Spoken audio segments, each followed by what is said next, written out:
We're good. Okay.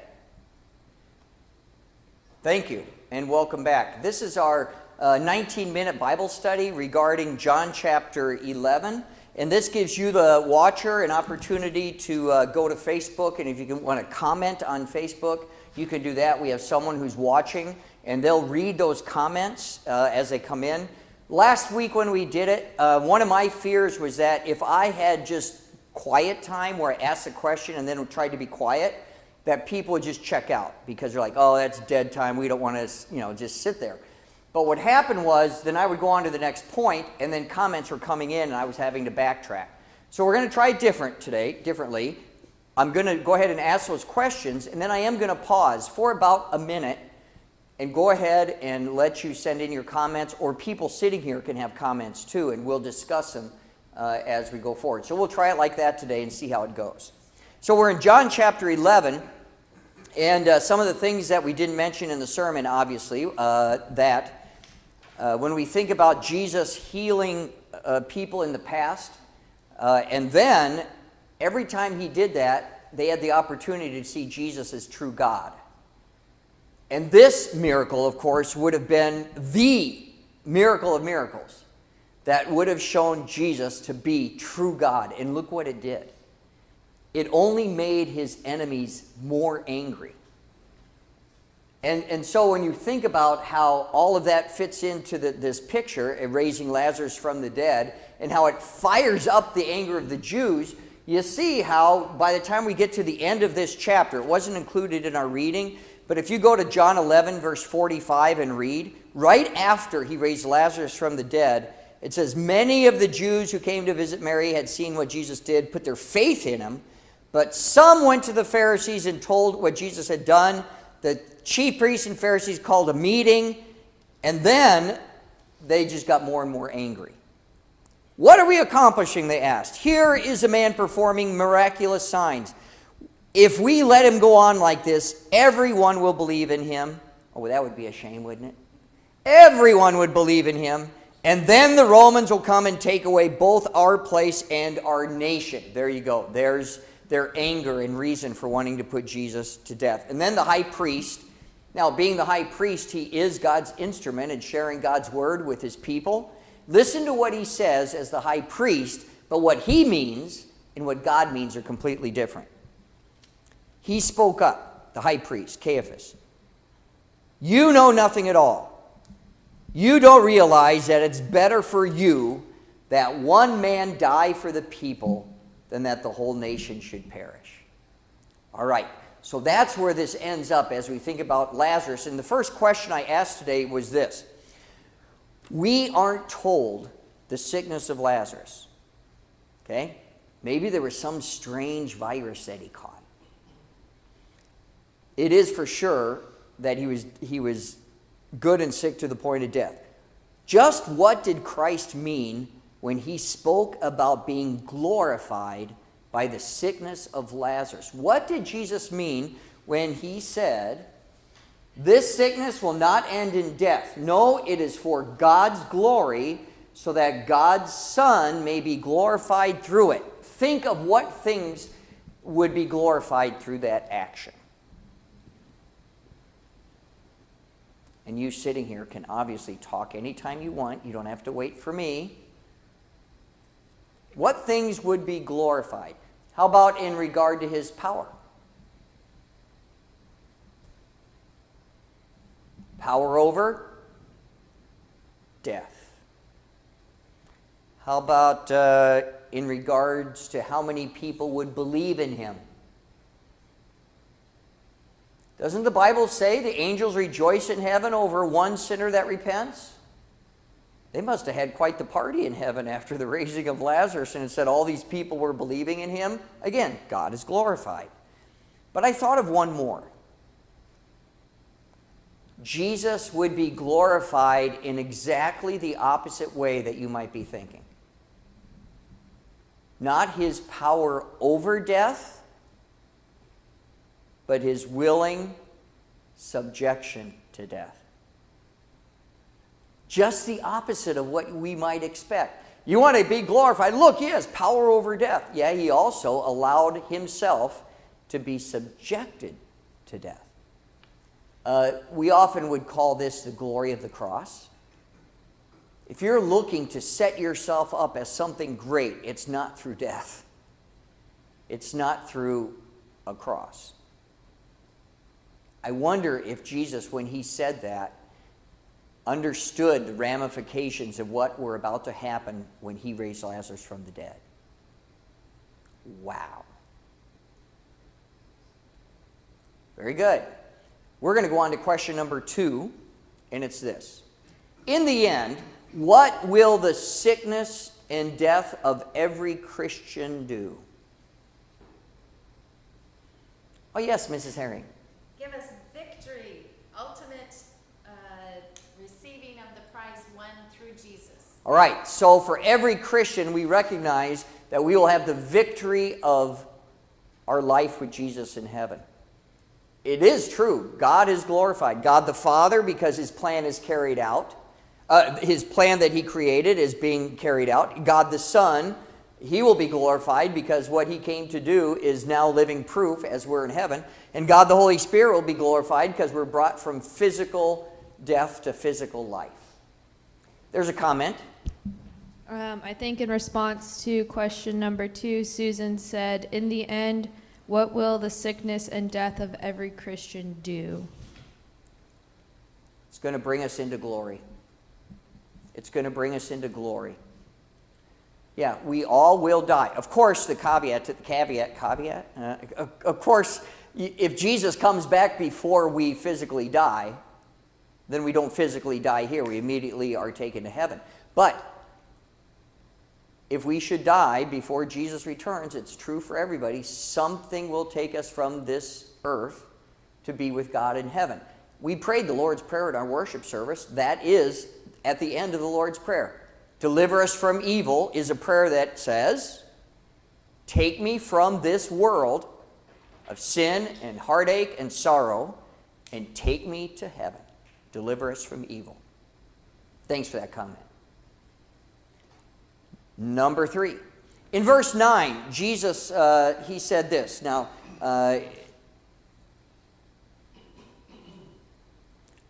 are there not 12 hours of daylight? A man who walks by day will not stumble, for he sees by this world's light.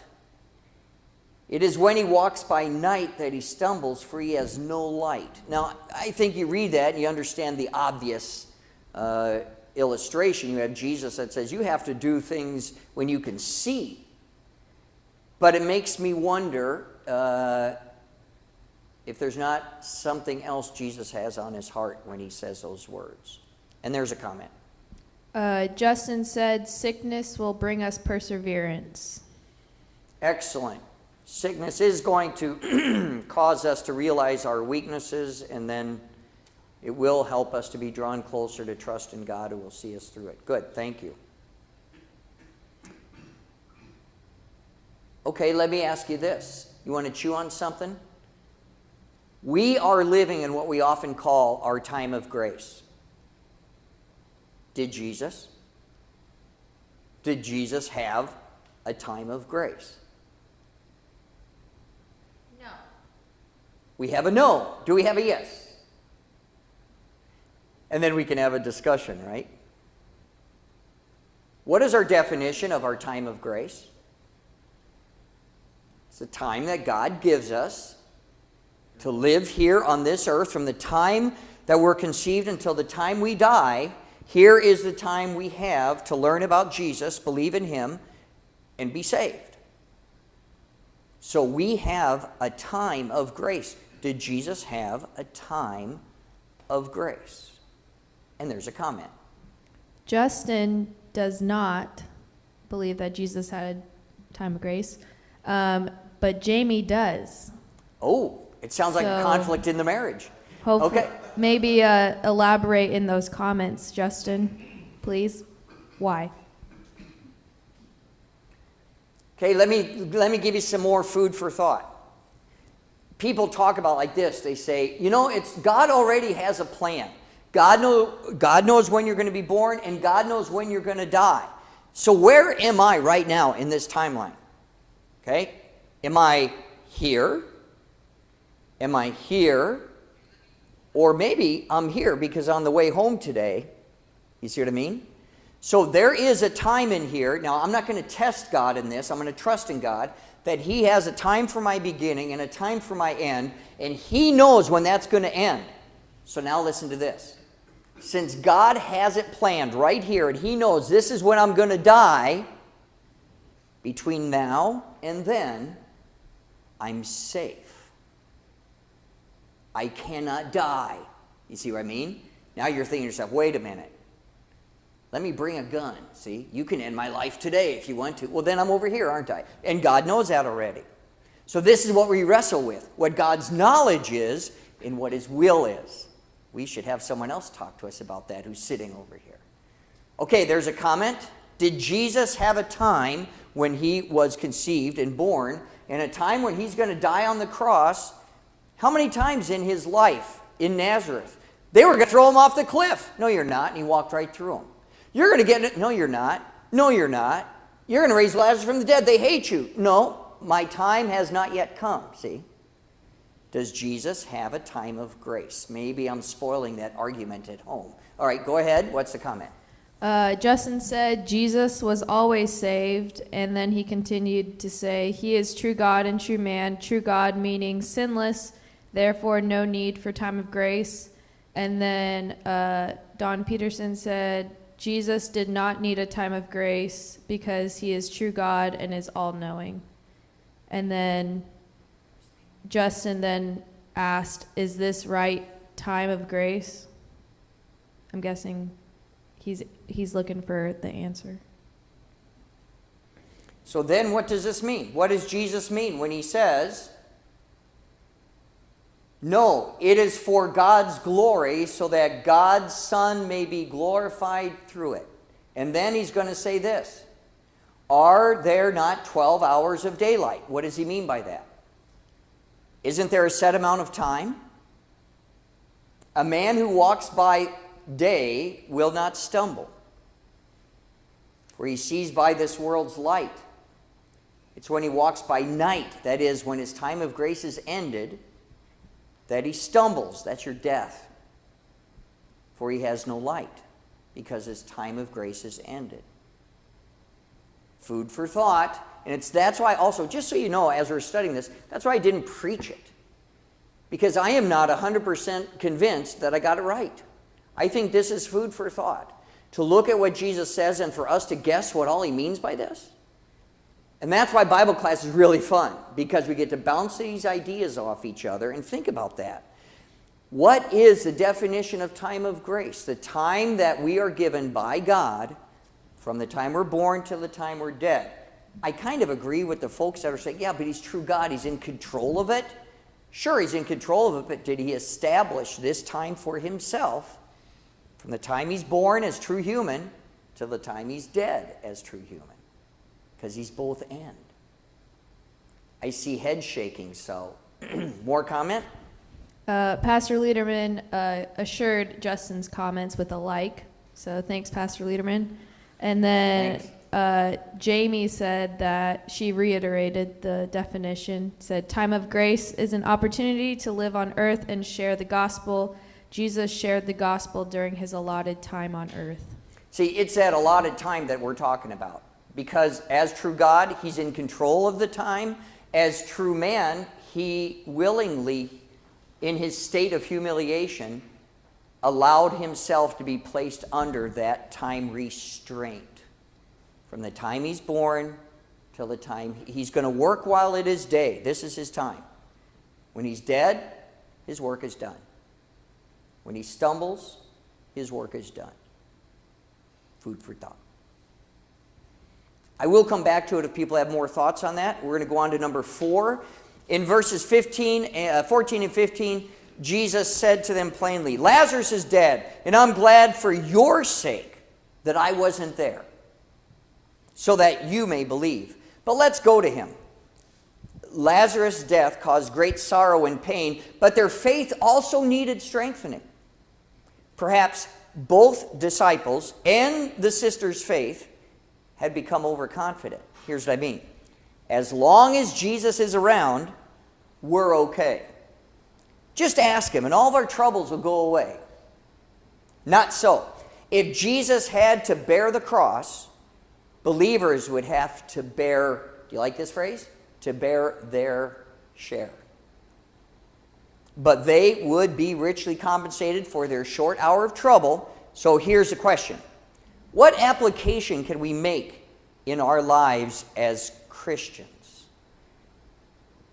On the one hand, we don't want to be overconfident. Kind of get used to the idea. Oh, Jesus is here. He'll take care of everything. Well, yeah, that's his promise. We know he's here. I'm not saying Mary and Martha even thought that way, but it makes me ponder. Jesus needs to get here, and he'll get here before he dies, and then he can help. Were they overconfident? Again, I don't know, but it's worth some discussion as it applies to our life today. Number one, what do we know? Suffering, trouble, heartache, they're coming. How many times have we said this, or you said this to somebody? Especially when times are good. Yeah, look out, something bad is cooking. You know something bad's going to happen because everything's gone too smoothly for too long. See, we don't want to get overconfident, right? But on the other hand, what do we know is going to happen? As God's people, God's giving us the great privilege of not trusting in what we think is strong, but in what we know is strong, in the promises of God. So it is going to end in greater joy.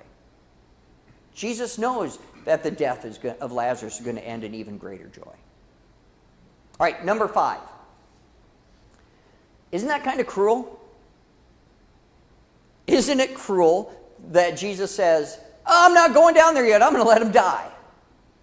Or maybe you've heard it like this. What kind of a loving God would allow such a thing like this to happen? Oh, I think we should just give the microphone over to Mr. Sholok because he was talking to me before this Bible study and had a fine comment. You want to repeat? Do you mind? And it had to do with our Wednesday discussion too, but if you don't mind. Yeah, the comment was directed towards an all-knowing God that was in the Garden of Gethsemane that knew his attackers were coming for him.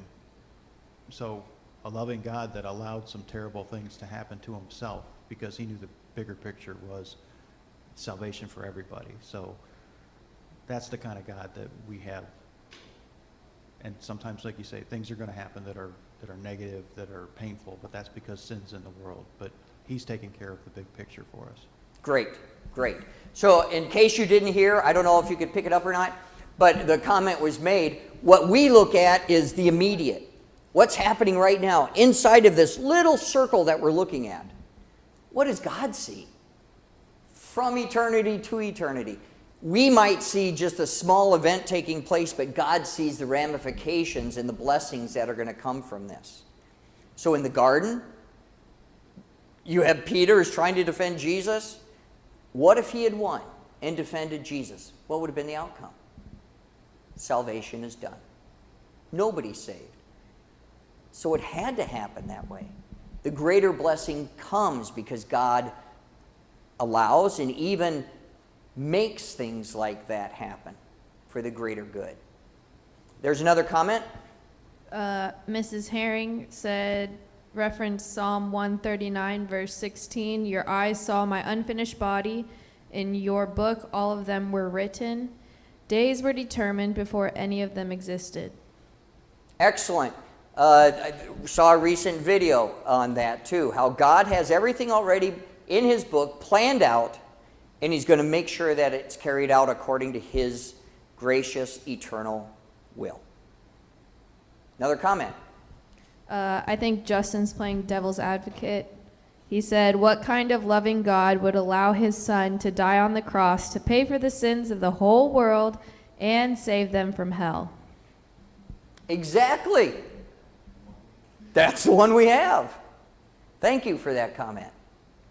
Do you get that? Exactly. It doesn't make any sense to us. Of course none of us would sacrifice their own children for the, you might do it for good people, but for horrible people? And that is why it's called amazing grace. It's totally undeserved. And yet God brings that to us. So, in this context then, Jesus isn't being cruel by saying, I'm not going to go down and raise Lazarus from the dead. I'm going to give it some time. Why? Because we want to fully appreciate his power over death, fully appreciate his amazing love, to fully appreciate that he's even going to allow death to take him and his perfect life to be offered to the Father so that we might have eternal life. That's the kind of God we have.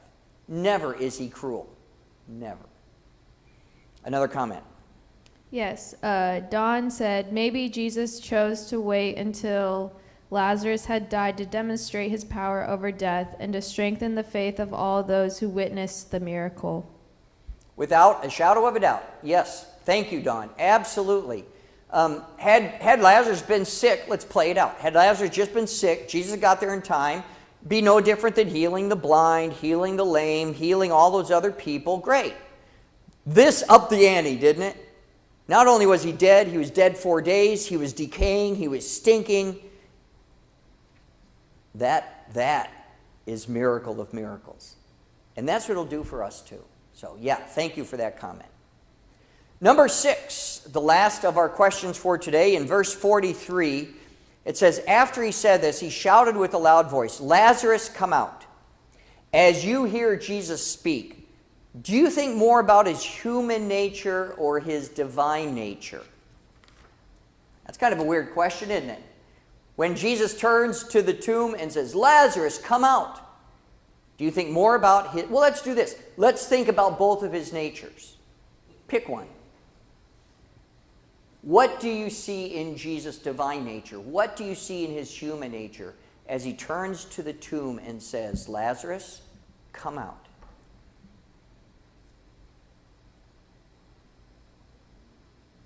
Well, to his human nature, Lazarus was a very good friend of his, and he would love to see him walking, talking, breathing again. Can I picture that for you a little bit? Let's say you were Lazarus, and you were in the grave, and you were dead, and you heard a familiar voice. It's one that you've heard before. Hey, I recognize that voice, that human voice, which, by the way, I believe Jesus was a tenor, just for the record. That human voice, right? If you were... let's say today you find yourself, you fell into a well or something, and you're in there and you need help, and you can't even yell for help because you're so squeezed you can't hardly breathe. And then you hear a voice out there that says, Gary, Gary.